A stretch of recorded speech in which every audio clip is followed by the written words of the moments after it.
So today's notes are on Roman government and their societal structures. So the first thing are just a couple of review terms that I want to go over. Remember that we learned in the ancient Greece unit about the aristocracy, and an aristocracy is a government that's controlled or ruled by the wealthy. So generally, if you think about like in ancient Greece, when people could vote, it's a democracy, but only wealthy landowners were allowed to vote. That would be the rule by the rich. So it seems like a democracy, but it's not really. The other term that we need is republic. Now, a republic is a representative democracy. See how you have the REP of republic and REP of representative. And that's what Rome is going to first implement. Once they become a democracy, they implement a representative one, just the same way that we do, where we elect people like senators and members of the House of Representatives to then go to D.C. and vote with us as their constituents and representing us. That's what the Romans implement. And then ultimately that will transition into a dictatorship with an emperor. So beginning about 600 BCE, which is at the same time that you're talking about the ancient Greeks rising, there's a group of people called the Etruscans ruling the city of Rome and sort of central and northern Italy. They come from the north and they build the first Roman temples, the first Roman public centers. Think about like downtown markets and government buildings and theaters and that sort of thing.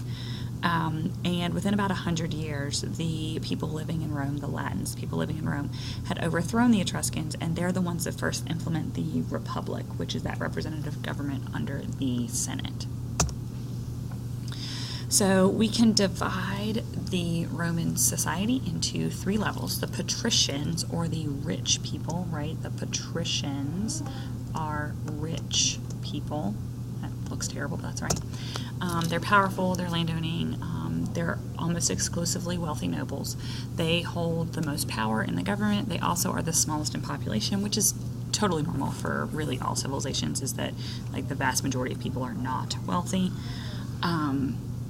The next group we have is the plebeians, and these are sort of what you can think of as the lower and the middle classes. This includes the farmers and the merchants and the artisans, the average person. It's the vast majority of the population. They are allowed to vote. They vote for people called tribunes, who are elected officials to represent them in the government. However, they do not they are ineligible to hold office. So when they're voting for tribunes, they are voting for patricians to represent them specifically. So you can't even be a middle class, lower middle class person and run in the government. It's not allowed. And then, of course, as with all of these ancient civilizations that we've talked about, there is a slavery system in ancient Rome, which is above and beyond going to be controlled entirely based on sort of like being captured by the Roman military.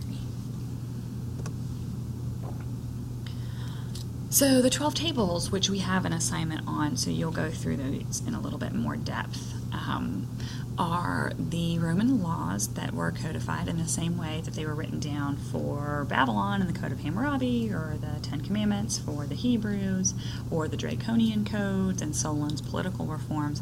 All of those are the same examples. So the basis for Roman law, it allows all citizens, not all people, right, because they do have slaves, and slaves don't enjoy the protections of Roman citizenship, but all citizens are going to be equally represented under the government. They're going to have equal protection under the laws. It's the same place that we get that concept that like no citizen is above the law, which you see doesn't really work throughout history as we get to some of their emperors, but at least the concept is there that it doesn't matter your wealth or your political station, you are subject to the same laws.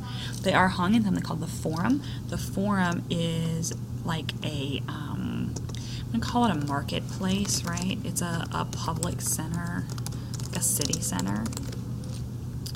And that way everyone can see the laws, everyone understands the laws, and then you can't say like, oh, well, I didn't know, because they're publicly posted, the same way that like with the Hammurabi Code, they carved them on those obelisks and placed them throughout the empire.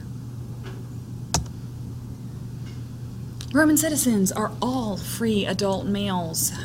There are points in which landowners have preference, right? But technically you did not have to be a landowner to be a citizen, because obviously a lot of the plebeians, a lot of the lower class aren't going to be landowners, but they are included as citizens. They do allow for some foreigners, particularly as the Roman Empire expands, as Rome takes over more land, as they, for instance, take over Gaul, they took over France.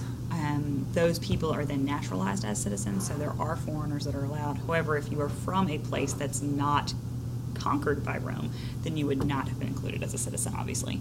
You are expected to pay taxes, you are expected to serve in the military if called, you are expected to vote, though remember that if you are a plebeian, you're not really voting for people of your station, you're voting for the rich.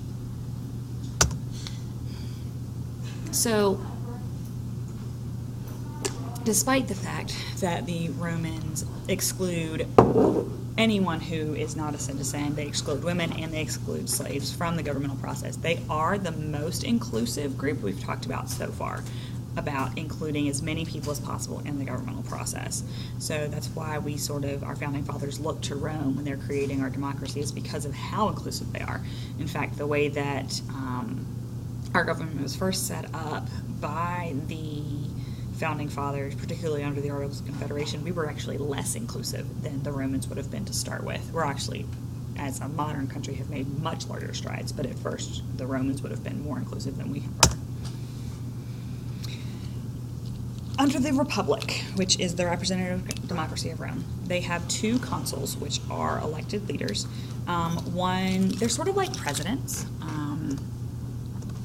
One is specifically given control over the army, and unlike the president, they are actually going to be general type people who lead the military in major campaigns, and the other one is in charge of the governmental process. So they rule side by side for a year, and then another person is chosen, or they could have been reelected.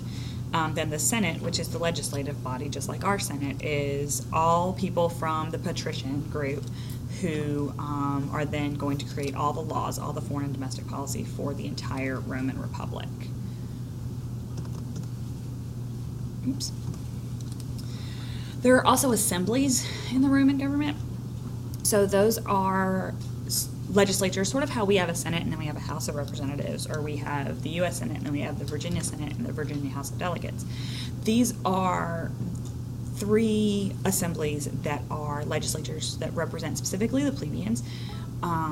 So those are going to be functioning to create laws that are specifically for the plebeian class. So know that there are some laws that only apply to the poor versus the rich. It is through those assemblies that they also elect tribunes, which are the people who represent the plebeian class in the Roman Senate. And it is through these assemblies that they would occasionally elect a dictator. So we don't have anything like this in the American system. And actually, a lot of cultures would think this is crazy now. But in a time of crisis, when we talked about Athens and how Athens wasn't really able to deal with immediate crises because they were a direct democracy, but Sparta was, because Sparta was ruled by a smaller council, the Romans basically fixed that problem for all of their cultures by allowing you to elect a person in time of crisis to rule specifically for a period of time. So it's a very specific kind of tightly controlled system, but basically they don't have to wait for the Senate's decision-making powers because they put only one person in power, and this particularly works in times of depression or times of war. So that's it. Let me know, as always, if you have any questions, and make sure that you are writing everything down in your notes pages. Bye.